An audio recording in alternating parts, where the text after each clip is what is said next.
اے ایمان والو پیارے آقا سے بات کیسے کرنی ہے، ان کو راعنا نہیں کہنا، ان کو انظرنا کہنا ہے۔ آج جو ہم نے آیت پڑھنی ہے قرآن پاک کی، جس آیت کو سمجھنا ہے، یہ بھی قرآن پاک کی سورہ بقرہ کی آیت ہے، پارہ نمبر 2 ہے اور آیت نمبر 153 ہے۔ بیوٹیفل آیت and so many good lessons from that آیت۔ اب وہ آیت کون سی ہے؟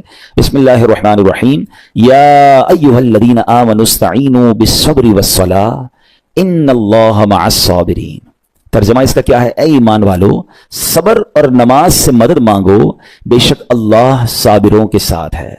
اب یہاں بہت خوبصورت باتیں ہمیں سیکھنی ہیں کہ صبر اور نماز سے مدد مانگو۔ قرآن ہمیں راستہ بتا رہا ہے کہ آپ کو ہیلپ چاہیے تو صبر اور نماز کے ذریعے آپ نے ہیلپ لینی ہے۔ اب اس کا مطلب یہ ہوا کہ عبادات کی ادائیگی، گناہوں سے رکنے اور نفسانی خواہشات پورا نہ کرنے پر صبر کیا جائے۔ اور نماز چونکہ تمام عبادات کی اصل ہے، اہل ایمان کی معراج ہے، اللہ اور بندے کے درمیان ایک بیوٹیفل کانٹیکٹ ہے، تو اس لیے اس سے بھی مدد طلب کرنے کا حکم دیا گیا ہے۔ یہ بھی یاد رہے کہ بدن پر باطنی اعمال میں سب سے سخت صبر ہے اور ظاہری اعمال میں سب سے مشکل نماز ہے۔ یہ بڑی اہم بات ہے۔ کچھ اعمال وہ ہیں جن کا تعلق دل سے ہوتا ہے، انسائٹ ہوتا ہے۔ انسائٹ اعمال میں سب سے مشکل کام کیا ہے؟ صبر کرنا۔ اور ظاہری عبادتوں میں، جسمانی عبادتوں میں سب سے مشکل کام کیا ہے؟ نماز پڑھنا۔ تو یہ دو اہم کام دیے گئے کہ صبر اور نماز سے مدد چاہو۔ اچھا، اب ہم دیکھتے ہیں کہ صبر اور نماز سے مدد ملتی کیسے ہے، اور سرکار دو عالم صلی اللہ تعالی وسلم کا اس میں کیا معمول تھا، اب ذرا سنیے گا۔ اب نبی پاک علیہ الصلوۃ والسلام کا یہی معمول تھا۔ حضرت حذیفہ رضی اللہ تعالیٰ عنہ فرماتے ہیں، نبی کریم علیہ الصلوۃ والسلام کو جب کوئی سخت مہم پیش آتی تو آپ علیہ الصلوۃ والسلام نماز میں مشغول ہو جاتے۔ جب میں خود اس آیت کی کچھ دنوں پہلے تیاری کر رہا تھا تو بڑا ایک نیا باب آنکھوں کے سامنے کھلا کہ یقیناً جب ہم پرابلم میں آتے ہیں ہم دعا بھی کرتے ہیں، ہم لوگوں سے بھی کہتے ہیں، مگر کیا ڈائریکٹلی ہم نماز کی طرف جاتے ہیں؟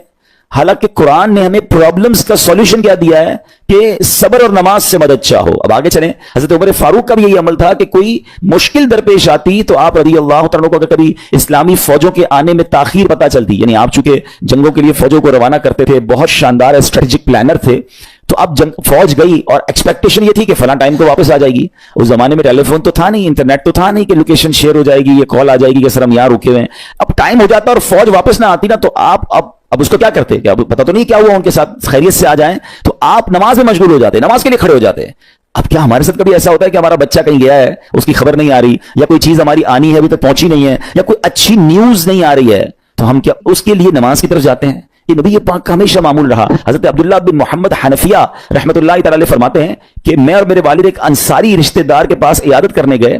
جب نماز کا وقت ہوا تو انہوں نے اپنے اہل خانہ میں سے کسی کو پکارا کہ اے لڑکی، وضو کا پانی لے آؤ اور ہمارے لیے نماز میں راحت پہنچاؤ، نماز پڑھ کر میں راحت پاؤں، جلدی سے وضو کا پانی لے آؤ۔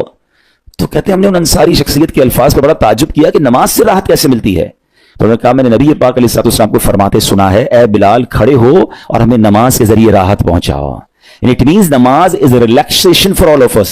نماز is the way to solve your problem. آپ کو جب کوئی پرابلم آئے نا، آپ اللہ کی بارگاہ میں نماز کے لیے کھڑے ہو جائیں، مکروہ وقت نہیں ہے، آپ نوافل پڑھنا شروع کر دیں۔ آپ دیکھیں نماز ہیلپ کرے گی آپ کی، نماز سے آپ کے لیے راحتیں ہو جائیں گی آپ کی۔ حضرت عبد الرحمن بن عوف کتنے بڑے صحابی ہیں رضی اللہ عنہ، یہ وہ صحابی ہیں کہ جو عشرہ مبشرہ میں سے بھی ہیں، and he was billionaire on that time۔ سب سے امیر صحابہ میں جو نام آتے ہیں وہ حضرت عثمان غنی اور حضرت عبد الرحمن بن عوف رضی اللہ تعالیٰ کے نام آتے ہیں۔ آپ کا ایک بار بے ہوشی، غشی طاری ہوئی، ٹھیک ہے، انکانشیس ہو گئے آپ، تو آپ کی والدہ نے کیا کیا؟ آپ کی والدہ، لوگ سمجھے کہ آپ کی جان نکل گئی ہے، آپ کی والدہ مسجد کی طرف چل پڑی تاکہ وہاں جا کے نماز پڑھیں اور اس سے مدد حاصل کریں۔ جب حضرت عبد الرحمن بن عوف کو ہوش آیا نا، تو لوگوں نے کہا کہ آپ کی طبیعت کیسی ہے؟ تو آپ نے کہا کیا مجھ پر غشی طاری ہو گئی تھی؟ تو کہا جی۔ تو کہتے ہیں بے شک میری بے ہوشی میں میرے پاس 2 فرشتے آئے اور کہنے لگے تم چلتے نہیں کہ ہم تمہیں خدا کی بارگاہ میں لے جائیں اور تمہارے بارے میں فیصلے لیے جائیں؟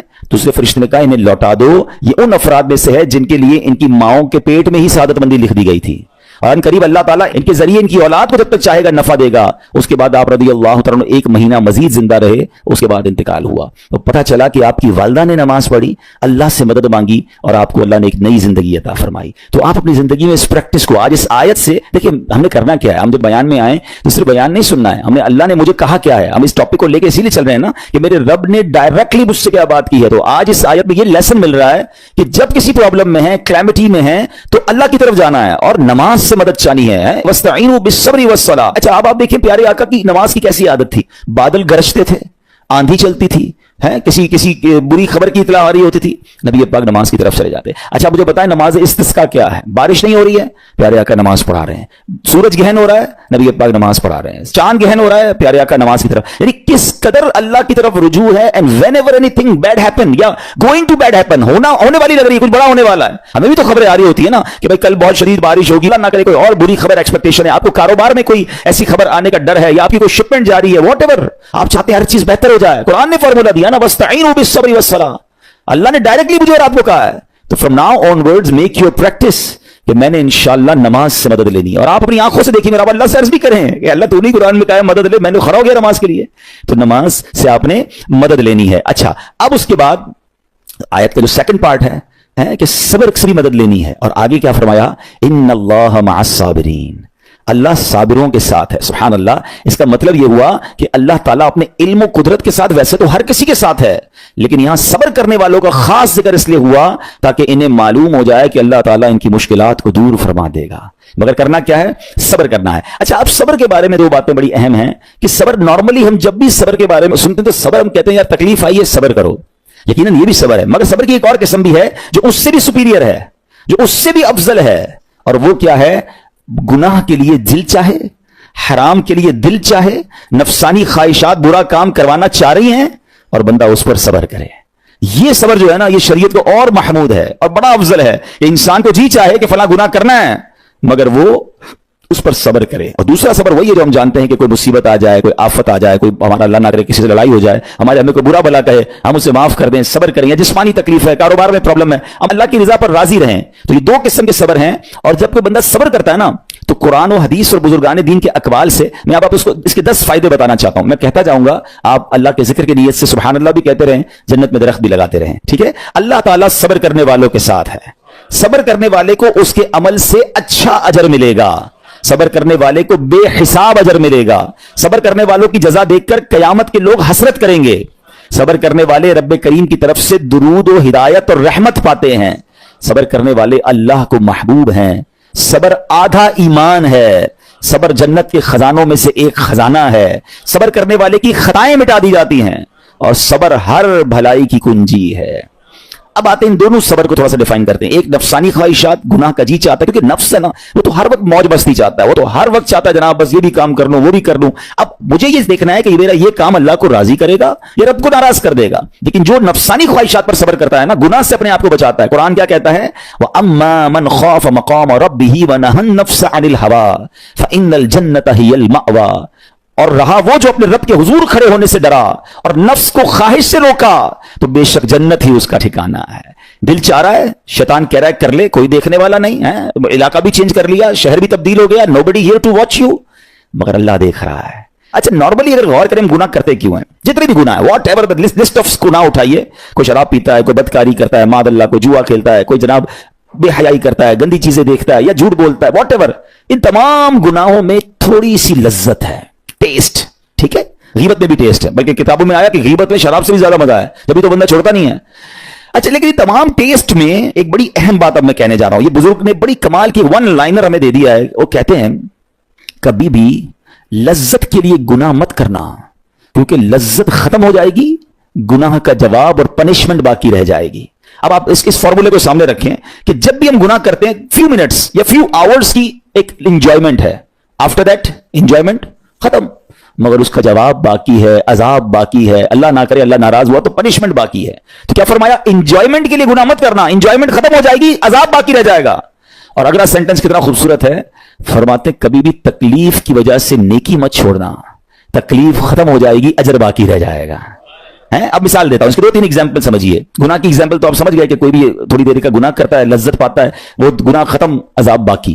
अब नेकी में क्या होता है? फजर के लिए उठना है, नींद आ रही है, दिल नहीं चाह रहा, आप उठे, आपने वजू किया, फजर पढ़ा, वो उठने की तकलीफ तो खत्म हो गई ना, वापस सोना तो सो जाइए, मगर फजर का अजर और सवाब बाकी रह गया है. रमजान के रोजे डिफिकल्ट हैं, लेकिन इफ्तार के बाद तकलीफ खत्म हो जाती है, हम खाते पीते हैं, मौज करते हैं, मगर सवाब बाकी रह जाता है. कभी कभी आपको कोई मस्जिद में बुलाता है, यार चलो भाई बयान हो रहा है, इज्तिमा हो रहा है, कोई नेकी की बात हो रही है, नहीं यार दिल नहीं चाह रहा, आप आ गए, आधे 1 घंटा बैठे फिर चले गए, वो आपका जो टेंशन था या प्रेशर था वो खत्म हो गया, मगर सवाब बाकी रह गया. तो अब इस फार्मूले को याद रखिएगा, जब भी गुनाह आपकी तरफ आए ना, आप सोचिए कितनी देर का फायदा है, 1 घंटा दोस्तों के साथ बैठूंगा, बुरी बातें करूंगा, 2 घंटे फिल्म देखूंगा, 2 ढाई 3 घंटे, बस उसके बाद जवाब तो बाकी है ना, कयामत तक अल्लाह को जवाब देना पड़ेगा। नहीं यार, मुझे इंजॉयमेंट के लिए गुनाह नहीं करना है। और जब कोई नेकी का काम आ रहा और आपको लगे यार दिल नहीं चाह रहा, मजा नहीं आ रहा, बोरियत होगी, छोड़ना यार, तो बंदा सोचे कितनी देर की नेकी है, आधे घंटे की, 1 घंटे की, बस 2 घंटे की, और सवाब बाकी रह जाएगा। Let's do it. अगर ये बात समझ आ गई ना आपको, तो इंशाल्लाह देखिएगा गुनाह से बचना और नेकियां करना आसान हो जाएगा। तो अब क्या फरमाया कुरान ने कि जिसने अपने नफ्स को रोका, क्या खूबसूरत आयत है, वअम्मा मन खौफ मकाम रब्बिही वनहन नफ्स अनिल हवा। अब रहा वो जो अपने रब के हुजूर खड़े होने से डरा और नफ्स को ख्वाहिश से रोका, तो बेशक जन्नत ही उसका ठिकाना है। और एक और जगह कमाल से फरमाया वलिमन खौफ मकाम रब्बिही जन्नतान। मुबारक हो उनको जो अल्लाह से डरते हैं ना, सब्र करते हैं, गुनाह नहीं करते, रुक जाते हैं। कुरान कहता है जो अपने रब के हुजूर खड़े होने से डरे उसके लिए 2 जन्नतें हैं, 1 नहीं 2 जन्नतें हैं। सूरह रहमान की आयत है। तो पता चला कि नफ्स को रोकना ये आसान भी नहीं है, हाँ दिल बहुत चाहता है, मगर ये सब्र जो है ना, इन्नल्लाह मअस साबिरीन का जो मेराज है, जो टॉप ऑफ द लिस्ट सब्र है, तो ये सब्र है। अच्छा, अब आते हैं एक और सब्र की सूरत कि अब आपको किसी ने गुस्सा दिला दिया, बुरा भला कहा, या आपके मिजाज के खिलाफ बात हो गई, अब आपने रोकना है अपने आप को। अब गुस्से का इजहार नहीं करना, लड़ाई नहीं करनी, गाली का जवाब गाली, ईंट का जवाब पत्थर, अंग्रेजी का मकूला है ना टिट फॉर टैट, जैसे को तैसा नहीं, ये हमारी शरीयत हमें नहीं सिखाती। अच्छा, आजकल किसी को कौन है यार आप क्यों यार लड़ाई कर रहे हैं, भाई मैं जवाब ना दूं तो लोग समझेंगे कमजोर आदमी हूं, मुझे अपना रोब भी तो रखना है, मैं भी तो पता चले कौन हूं, अपना बताऊं तो सही कौन हूं। सच्ची बात पता है क्या है, जो टिट फॉर टैट करता है, गाली का जवाब गाली से देता है ना, वो वाकई बता देता है वो कौन है, वो अपना तारुफ करवा रहा होता है कि ये भी ऐसा है, मैं भी वैसा ही हूं। ओ भाई, अच्छा फिर एक और अजीब जुमला बड़ा मशहूर है आजकल, जनाब हम शरीफ के साथ शरीफ हैं, हम बदमाश के साथ बदमाश हैं। मुझे आज तक समझ नहीं आई ये कौन सा बटन लगा हुआ है आपके अंदर कि शरीफ के साथ आप शरीफ हो जाते हैं, बदमाश आता तो आप भी बदमाश हो जाते हैं। जनाबे वाला, शरीफ आदमी शरीफ के साथ भी शरीफ होता है, बदमाश के साथ भी शरीफ होता है। जब भी तो वो गलत आदमी अच्छा होगा ना। नबी पाक अलैहिस्सलाम ने गालियां सुनकर दुआएं दी हैं, पत्थर बरसाने वालों को भी दुआएं दी हैं, मगर हम तो तैयार ही रहते हैं यार, मैं बताऊंगा इसको मैं कौन हूं, एक गाली दी है मैं इसके साथ पुष्ट गालियां दूंगा, तो फिर आप भी वैसे ही होगा ना। फिर आप हदीस पाक क्या है, who is more stronger, who is more powerful. Allah के हबीब अलैहिस्सलाम फरमाते हैं कि बहादुर वो नहीं, ये बुखारी शरीफ की हदीस है, बहादुर वो नहीं जो पहलवान और दूसरे को पछाड़ दे, बल्कि बहादुर वो है जो गुस्से के वक्त अपने आप को काबू में रखे। असल बहादुरी ये है। तो अगर आपने वाकई सब्र से मदद लेनी है, इन्नल्लाह मअस साबिरीन का मुजदा लेना है, तो बदले नहीं लेना है, माफ करना है। जरा मिलकर मेरे साथ शब कदर की दुआ दोहराइएगा, अल्लाहुम्मा इन्नका अफुव्वुन करीमुन तुहिब्बुल अफ़्व फ़अफ़ु अन्नी, अल्लाहुम्मा इन्नका अफुव्वुन करीमुन तुहिब्बुल अफ़्व फ़अफ़ु अन्नी, अल्लाहुम्मा इन्नका अफुव्वुन करीमुन तुहिब्बुल अफ़्व फ़अफ़ु अन्नी। What is the meaning? इस दुआ का माना क्या है? अल्लाहुम्मा इन्नका अफुव्वुन, ऐ अल्लाह तू माफ करने वाला है, तुहिब्बुल अफ़्व माफी को पसंद करता है, फ़अफ़ु अन्नी, अल्लाह मुझे भी माफ कर दे। हम क्या कह रहे हैं अल्लाह से, अल्लाह मुझे माफ कर दे, मेरे सारे अगले पिछले गुनाह माफ कर दे। मगर देयर इज अ क्वेश्चन, आपने माफ कर दिया सबको? बंदा कहता है जी मैं तो इंतजार में बैठा हूं, मैं तो मौके की तलाश में, बस मौका मिले फिर बताऊंगा मैं कौन हूं। हाथ में आ नहीं रहा बंदा, ट्राई कर रहा हूं किसी जगह आ जाए, बस कोई इसके पैसे वैसे आ जाए, कोई इसका मामला मेरे पास आ जाए, बस फिर देखो क्या करता हूं। बैठे इस इंतजार में बैठे बहुत सारे लोग, कमाल है यार। यानी दुश्मनियां पाली हुई हैं, रिश्तेदारियां काटी हुई हैं, दोस्तों के पास जा नहीं रहे हैं, मियां बीवी में लड़ाई है, एक सॉरी के लिए बीवी घर बैठी है, वो कहती शौहर सॉरी कहते तो मैं आ जाऊंगी, शौहर कहता बीवी माफी मांग ले तो मैं ले आऊंगा। अरे भाई कोई भी आगे बढ़ के माफी कर लो भाई, अल्लाह से माफिया मांग रहे हो, बंदों को माफ करने के लिए कोई तैयार नहीं है। मुझे खुद बताया ना ये कैसी दुआ है, कहे अल्लाह तू मुझे माफ कर दे, मैंने किसी को माफ नहीं करना। ये बनती है दुआ? अल्लाह से पता है क्या कहें, अल्लाह मैंने बंदा होकर तेरे सारे बंदों को माफ कर दिया है, तू तो सबसे बड़ा माफ करने वाला है ना, अल्लाह तू भी मुझे माफ कर दे। Look at the way to talk, ये मजा है ना बात करने का, फिर दुआ करने का लुत्फ भी आएगा आपको। तो दुश्मनियां ना रखें, गुस्से पर काबू पाएं, मुआफ करें। एक हदीस सुन लीजिए, लर्जा देती है, डरा देती है। अल्लाह के नबी अलैहिस्सलाम फरमाते हैं जो रहम नहीं करता उस पर रहम नहीं किया जाता, हदीस का खुलासा है, और जो माफ नहीं करता उसे माफ नहीं किया जाता। अब बताइए हम माफ करते हैं, हम रहम करते हैं? हम कहते हैं अल्लाह हम पर रहम करे, हम किसी पर रहम ना करें, नहीं होगा रहम। पहले अपने अंदर तो लाइए ये बातें। अब एक आयत सुनिएगा, इसके तहत एक वाकया और फिर मैं बयान को कंक्लूड करता हूं। अल्लाह करीम इरशाद फरमाता है अल्लज़ीना युनफ़िक़ूना फ़िस्सर्राइ वद्दर्राइ वल्काज़िमीनल ग़ैज़ वल्आफ़ीना अनिन नास वल्लाहु युहिब्बुल मुहसिनीन। कुरान में रब फरमाता है वो जो खुशहाली और तंगदस्ती में अल्लाह की राह में खर्च करते हैं। ये बड़ी खूबसूरत बात है, ये गरीब इस्लामी भाइयों के लिए भी मदनी फूल है।